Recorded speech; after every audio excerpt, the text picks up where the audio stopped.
Hey everybody, this is Abby from Realistic Kitchen and Gardens. Today is Thursday, May 15th, and we're gonna look at everything. There's these starts that are not in the ground yet, and there's the garden, which is still mostly empty, but let's get started. I got a lot to look at. So, peppers, all of these, except 5 of them, are Gurney's Sweet Bell Pepper Mix. Most of these are starting to get ready to flower. Excuse my filthy hands, I've been doing work in the garden.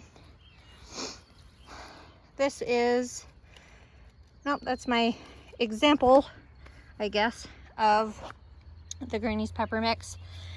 Rosemary, New Yorker tomatoes. These were the ones that were started on 326, my later ones, which look pretty good actually. They took their sweet time.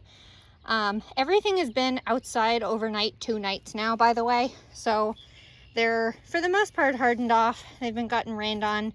They're going to keep getting rained on, and they're going to go in the ground as soon as I have the energy and time, because 5-month-old babies are needy. 6 brilliant celeriac, celery root, which really wants to go in the ground and at least get some nitrogen. And then all the rest of these, so this set of 4, this set of 4, and this set of 4 are all Tango stalk celery. So they're grown for like grocery store celery type. Gleam Mix Nasturtiums, which I started a little early just because I want them to get big and become ground cover for the tomatoes.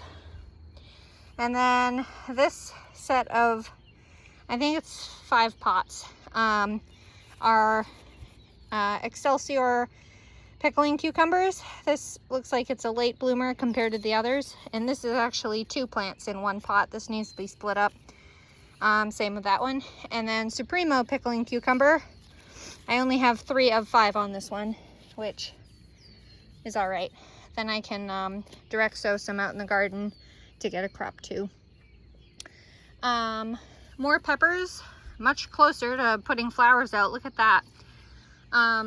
If your peppers start to turn their flower buds yellow and drop them, add a little phosphorus or bone meal. Usually phosphorus is good for both roots and flowers. So found that trick. My ground never has enough phosphorus for these guys. I know this is a Time Moon and Vesuvius because this was the one that was floppy, but it looks like it's straightening out really nice in the sun.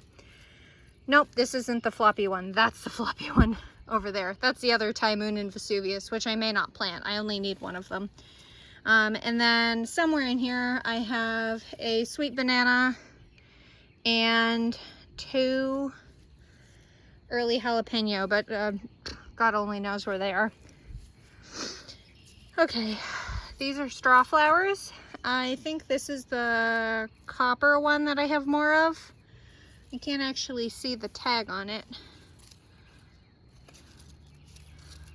Oh, we may end up having some surprise. Yeah, I can't find the tag on that, so those will be a surprise. Emerald Towers.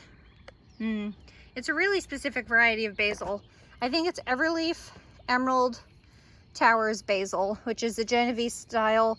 It's stunted because it's only in a 2.5-inch pot and it wants to be much bigger. Here is the Mrs. Burns lemon basil. This is the one I topped last week in the video for you. And here it is now. These lemon basils are absolutely, lime basils are absolutely furious with me. They're even getting ready to put flowers out. Joke's on them, that's the most flavorful part of basil. And then this is Cherry Queen zinnia, which is the only zinnia I'm starting from indoors from seed. Obviously it's doing fine. And then right behind it is Coral Fountains Amaranth, which has a long grow season. It's strictly ornamental. I could grow it as a grain if I really wanted, but I think that specific variety is ornamental. It is like a pink. Peanuts, that's the older 16, 17. That's the youngest one right here. And then this is the other, whatever brings it up to 34. These were sitting on the floor in my basement and they germinated anyway. Late, but they germinated. So I'm giving them some time. Just some standing water from the rain. And then I was going to start these indoors because I specifically wanted a pink mix. But then I remembered that I have a pink variety. This is violet. What are you? The hell is, oh, petunias. God, my brain just completely farted right there. Brain fart. Wild violet petunias, which flower pink. These will be friends to, I think, with the zucchini this year. And then there's 4 of the, this is watermelon. You can see, where did I see them? That looked good. There. Here, even though they're super bleachy, I don't really know why they're so naked. Probably the color. But you can see the first true leaves of these watermelons starting. And then this is the Hannah's Choice Cantaloupe. I'm excited for these. I'm more excited for watermelon, but we'll see how they do. And then this is Orangello Thyme, which I started March 3rd. Doing pretty good. The other thyme is in giant pots over there in that bed. Not planted yet, but they're in pots. Because that's the important part. It's in a pot. And then here are the other 3 straw flower. This is the purple. So the 5 of them over there are the copper red. And these are the purple red. Yeah, so the middle of both is red, but the outside of one is purple and the other is red. They're beautiful. Opal purple basil, more succulent-y than regular basil. Doesn't burn in the sun. Japanese beetles don't like it. It's kind of a Genovese flavor. The flavor is fine, and it is rather striking when you put it on top and mix it with regular basil, with a color combo, but I figured it would be a decent companion. And then here are the other 3 peppers. I forgot they were over here. This is the one sweet banana, which I'm mad I only have 1 plant of. I wanted 2, and then 2 early jalapeno. I think early jalapeno is supposed to be like a 40-some day harvest seed, transplant to harvest. And then these are, I think this is the bonfire salvia, the red salvia, the ones that have the little red trumpety looking flowers. Not knock my table over with my support. My super engineered legit way to hold my table level. And then this is blue better salvia, which is like a true salvia. Then the other table, which I think I've shown you before outside already, but these are all the winter squash, and they're kind of tightly compacted, but there's a pair of each of them. This is, what are you? God, my handwriting. Oh, this is Summer Dance slicer cucumber, absolute favorite. So 2 of those, cucumber, and then the rest of them are the gourds. So there's, I really need to do better with my handwriting. This is Waltham butternut squash, tried and true. It did pretty darn well. Oh, look, coming late to the party. Congratulations. Oh, look, I paired these off. So Waltham butternut squash. This is Ceres butternut squash, these 2, which is a new variety for me, but it's very similar to Waltham, just a different shape, I think. The fruit is supposed to be a different shape. And then this is Pepitas pumpkin, which is just supposed to have a hull-less seed in it. And then this is the granddaddy, supposed to be the granddaddy of hull-less pumpkin seeds. The variety is Styrian. Of all places I got the seeds, Styrian I got from Azure Standard. This is even putting off flowers and tendrils, so I need to get this bad boy in the ground. My violas, which I know you people have seen plenty of times because I've been loving on them so much. Calendula, these are the 2. These 2 are orange button, which is a larger orange flower. And then the others are strawberry, bronze beauty. It is pink though. There's 4 of them. These will go in with the fall Brussels sprouts, which need to be seeded now, actually, because it's May. Can't win. And then this is Strawberry Fields Globe Amaranth. I'm very excited about this. We'll see how they do. They don't seem to like their pot, but at least they're alive. And then the very strangely staggered ages of my snapdragons. These were all seeded at the same time. I don't know the difference, why they're all mad, but these were all seeded on March 3rd. But this one, unsurprisingly, with the very dark leaves and stem, is red. This is Rocket Mix. Rocket Mix from Chinese Seeds. Replant from last year. Lemon Balm, which is trying to be an octopus and climb out of its pot. It's in the mint family, so they do this. And then right behind it is going to be a new plant to me, Stevia. This is the plant that you get your powdered non-sugar sweetener from. Stevia. New plant for me. And then lupine. Ooh, we have a volunteer. I wonder what you are. God only knows. Something teeny tiny though, I can tell you that much. Russell mixed lupine. I have 2 surviving this year and looking much happier than the batch I attempted last year. Overwintering plain parsley from January 23rd. This should really go in a bed or in the ground rather than falling apart in this pot on my table. This lavender, oh, I'm so excited. This is doing so much better than last year. This is Elegance Lavender. So this was seeded January 23rd. The foliage is very fragrant. This is the stage you would harvest these buds at for herbal medicinal fragrance use. And this is too late to do that with, but it's pretty all the same, and it's so fragrant. It's so lovely. I'm going to try planting these in the ground this year and see how they do. I don't know what kind of ground they want. From my understanding, it's similar to what rosemary likes, which I never have luck overwintering that either, so joke's on me. And then here is the volunteer seeded Golden Jubilee Anise Hyssop in full flower, also in the mint family. This has an anisey licoricey smell to it. This was supposed to be a 6th lavender, but it is clearly not. And I'm actually finding this everywhere because I have another plant that volunteered itself from being in the ground last year, or in a raised bed up by the grill door thing, and it has been volunteering all over the place. And the tomatoes, which have been flowering, and apparently they're going to start putting on their first fruits. I'm going to have to pull that off so it doesn't hurt itself. Who is that? That is one of Supremo. So 7 Supremo, 7 Bobcat, 2 Bartelli, which is the only indeterminate. All the rest are determinate.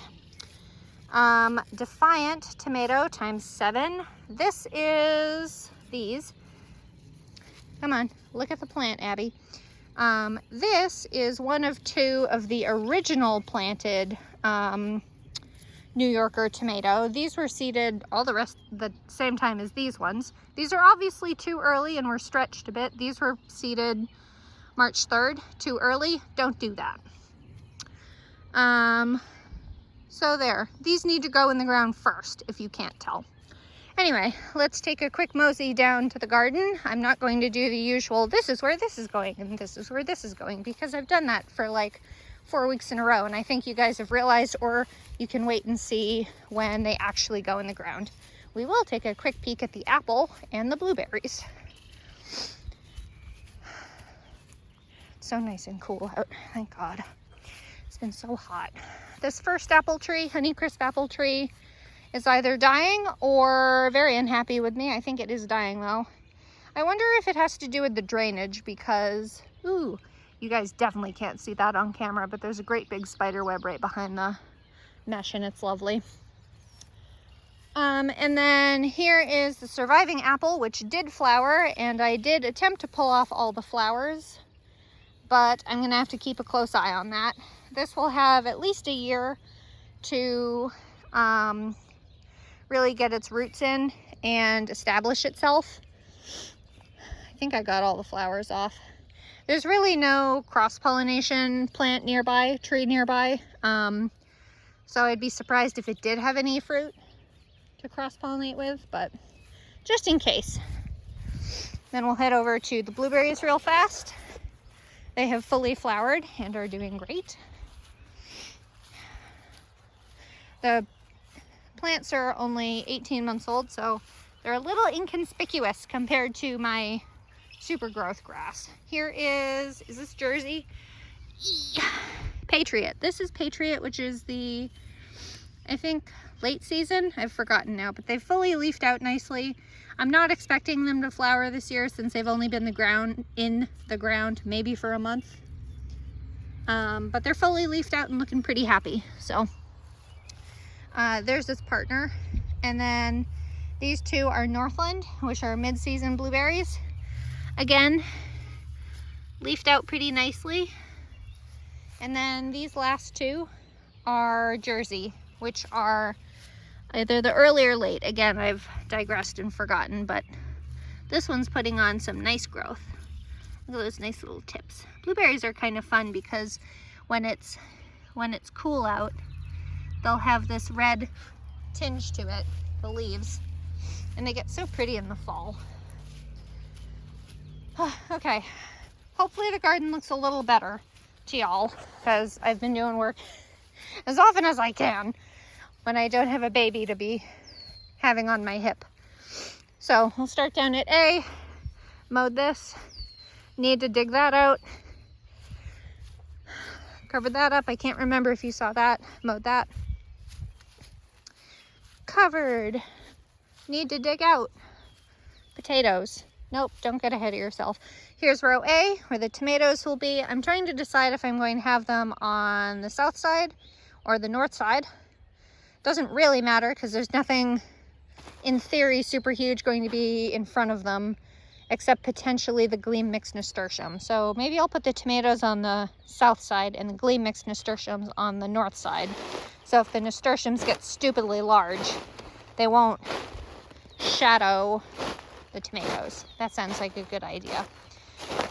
You can see I finally mulched this, or covered it. My husband said we can't keep up and it's too difficult to move all those wood chips, so we're going to just do this landscaping fabric to choke stuff, because I mean we cannot keep up with the grass this year.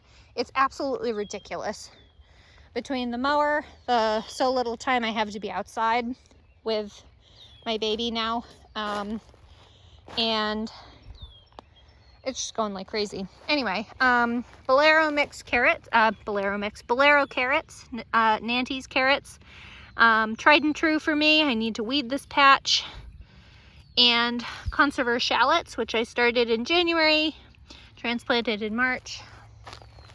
Looking pretty good. I need to come out here and thin them, because if there's two really close, actually there's three, I may just pull both those out. There you go. So like this is a good example. You can see that this smaller one is going to curl around that bigger one, but you really want at least 2 or 3 or 4 inches between each carrot, so that they have enough room to really spread their roots. And I usually try to keep the bigger one. At this stage, they're established enough. Usually you can just pull the smaller one out, but you don't want to pull both out. These are I think 75-day variety, the carrot, so we got some time. Accidentally ran those over with the mower. Doing good. Okay. I apparently have my paths super wide because this fabric is 2.5 feet wide, 2.6 feet wide. So something went awry. Probably the grass is creeping too far into row A rather than staying in the path. And it's of course doing the same thing with the potatoes, but anyway, I'm trying. We're doing our best. Carla Rosa, red potato, early variety. Not doing super great, but not doing poorly either, I suppose. Once all the grass is smothered, this will be a next year thing, not this year, but once all the grass is smothered and I can pull up the fabric and have bare ground. I'm gonna really start, I mean, these are planted really deep. I try to go at least 8 inches to a foot deep when I seed these, so that as they grow up, they can put all their potatoes on, and I don't have to hoe them over, like dig in or you know, rake over the potatoes. But because my rows inevitably do this at this point, paths do this, they creep into the ground. Eva gold potato, and then this is caribou russet, which shockingly is already putting flowers on, and I'm really not happy about it, because in theory, from what I understand, when potatoes put their flowers on, they're about done with putting tubers on. Also, when it's steadily 80 degrees, it's the same thing. Row C is going to be peppers, celery, and something else. Row D, this side with the arch, the full arch, is going to be watermelons and melon and cantaloupe, Dixie Queen, and something else. Ooh, let me go back and look down the row for you. Look, I weeded a little bit. The minimum amount. The other end is still a disaster, but I found my bachelor's buttons. So there's this bunch, which survived nicely. So this will be Dixie Queen and Hannah's Choice. Here's the other bunch of bachelor's buttons. Get those seeds out of there. And then, nope, this one. This is the start of where the cucumbers will be. This path this row got a little narrow, so we're gonna try to choke it out and do the same thing. The cardboard and mulch is working really well, all things considered, but I needed them a little bit wider, so this grass is obviously poked out the sides. And the freaking violets, God, I hate violets. Guess I'm going down the outside, huh? I need to move those carrot boards. This will be a saved spot for future seeding of down the end here. Where's the first stake? Right there-ish. So there to there is the first seeding of, here it is. Oh good, they're doing better than I thought. Weeds, weeds, weeds.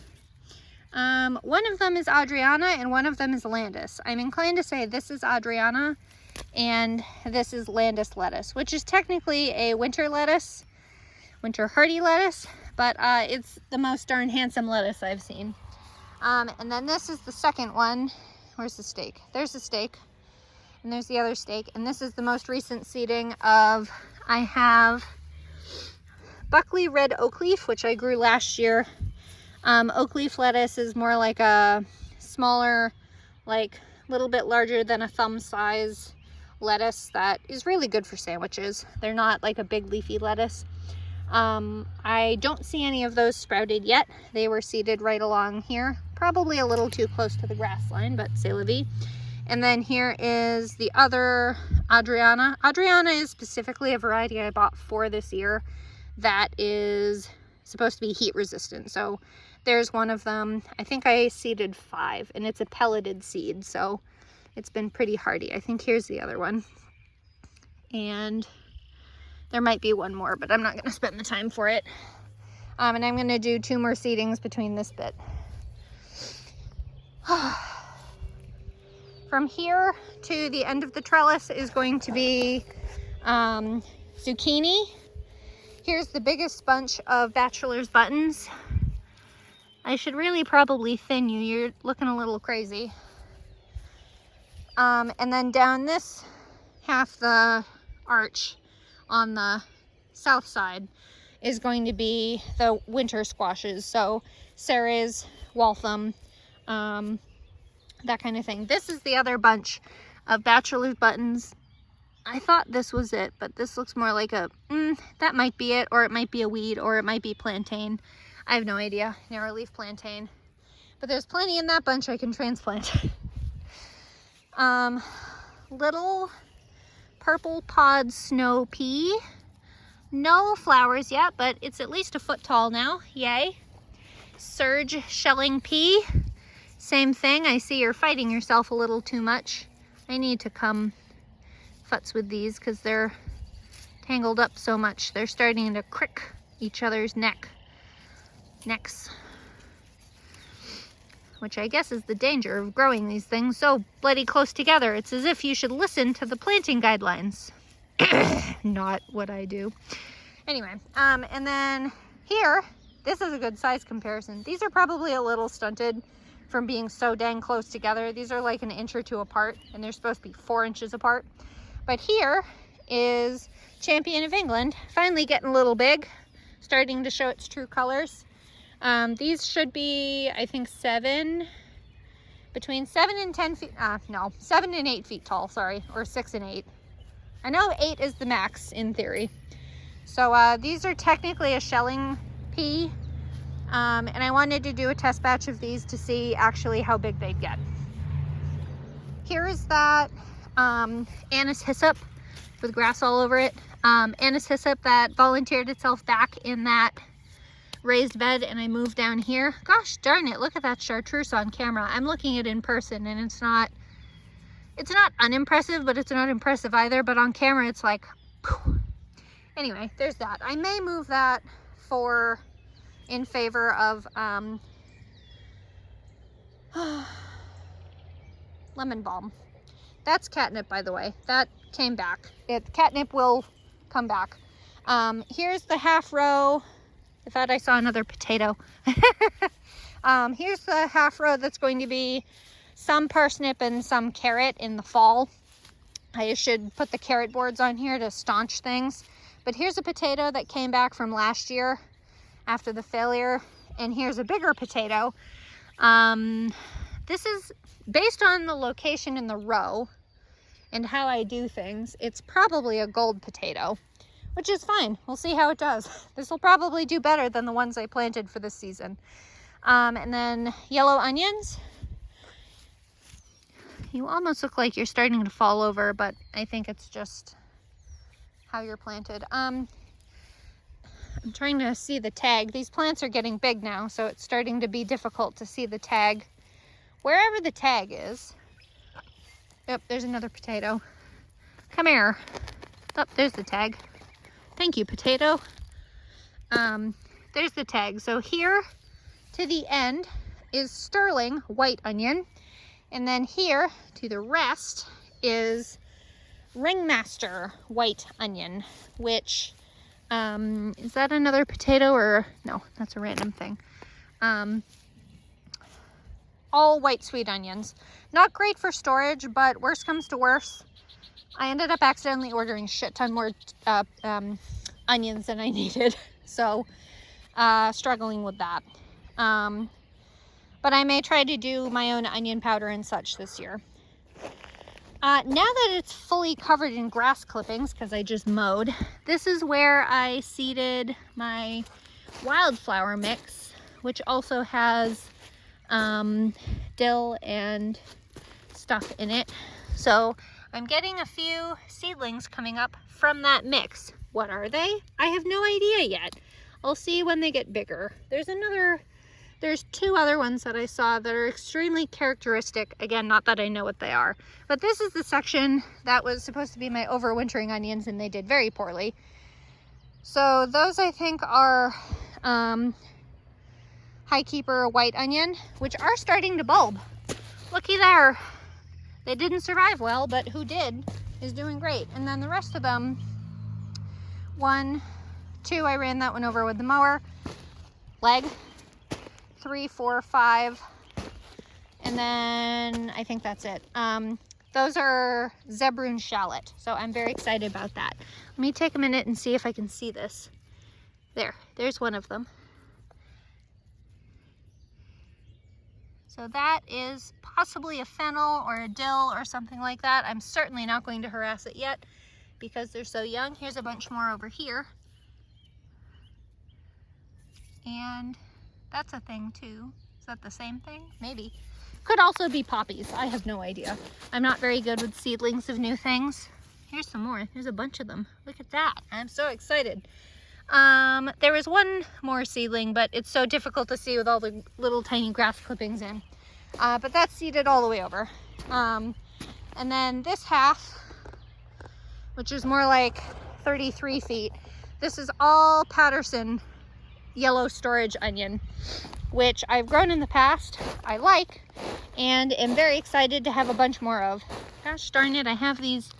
I need to pull these out with gloves. You can even see the spines from there. They hurt like a son of a gun to step on. But anyway, I'm very excited to, ouch, grow these. Stepping on a yard stake that's keeping this cardboard down. There is black plastic underneath this, but it has holes from having onions in it. The overwintering onions from the other end. Ouch. Garlic. Doing great. Getting gigantic.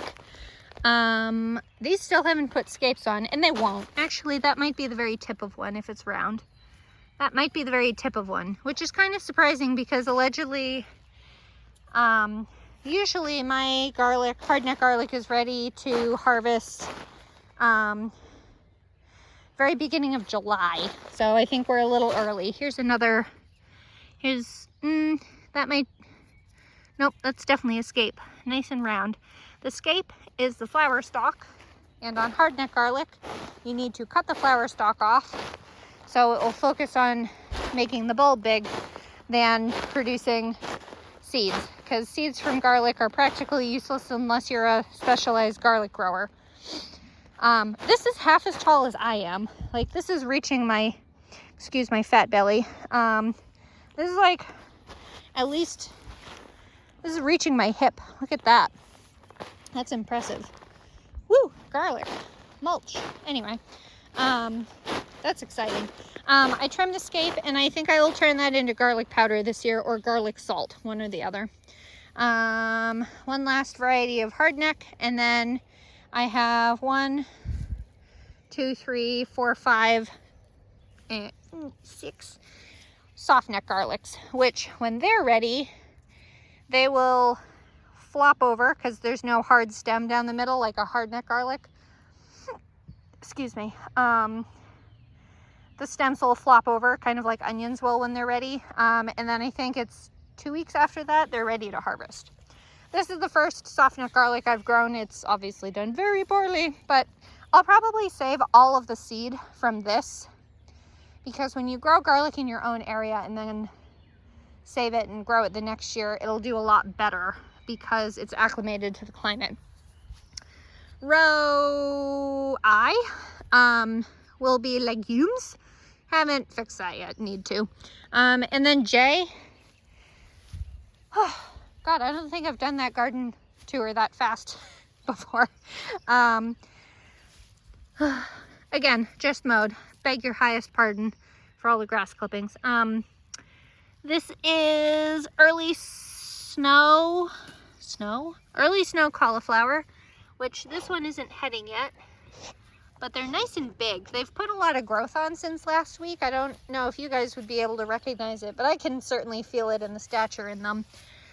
This is the one that has started to head, and it's still heading. It's going to be over 80 tomorrow. I should really put a cover on these. In the summer, in the warm climates, when you're doing brassica, or I guess this is considered a cold climate, but when the temperature is over 80 degrees, you should really put a shade cloth on brassicas. Otherwise, they will start trying to flower like this poor cheese head is. These are 2 of the 3 Fujiyama cauliflower, which started to head while they were inside, because I seeded them too early before I transplanted them out. So they're just mad about it. But that's what happens when you don't plant your cauli right. Plan or plant, one or the other. Here's the last one, which has not started heading yet, that I can tell. Or maybe it is in there, I don't know. And then, well, at least you know my mowing is working. You're either Katarina or Tiara. I think you're Tiara. So 1, 2, 3 green Tiara, which I think are starting to head in there. Maybe, I can't see in there. It's getting too dark. And then these are Katarina, which is similar. That's supposed to be a good tried and true for the area. I just haven't grown them here yet, so this is a trial for me. White or yellow mustard, which I'm primarily growing for seed, but also for pest control, which is obviously working super great. Son of a gun, look at that giant slug eating my Chinese cabbage. This is my problem with Chinese cabbage I have had. And this is the second variety I've had with slugs eating them to Swiss cheese. You can see 3 of them right now. This is Minuet Chinese cabbage. God, I can see even more of them. There's 2 on that leaf over there. I really need to do wood ash or something. I forget what the trick is that isn't salt. Do not salt the earth. It's not good for plants. Minuet Chinese cabbage, supposed to be a dwarf variety Chinese cabbage at 9 inches compared to, I don't know what normal is. Here's the other yellow white mustard, and then I have 2 rows of brown mustard, again specifically grown for seed, mustard seed. And then here, in here somewhere, I don't really know what the foliage looks like, but I did seed a bunch of Sweet Alyssum, which is supposed to be a great companion to brassicas, but I'm a little late to that party. And then this row is going to be sweet corn, 2 varieties of Kickoff and something else. Sweet corn, I'm going to do 2 rows. I think it's 22 or 24 or 26. I can't remember of each variety. First time variety for me. First plant for me. So, yeah. If you like this kind of stuff, please like, comment, and subscribe. I'm sorry if I gave you whiplash doing this. I'm ready to go in and have a shower because I'm covered in lots of grass clippings and mud and slug juice and, you know, having a great time. Anyway, if you like this kind of stuff, please like, comment, and subscribe for more, and follow along on my Facebook page, Realistic Kitchen and Gardens. Thanks. Bye.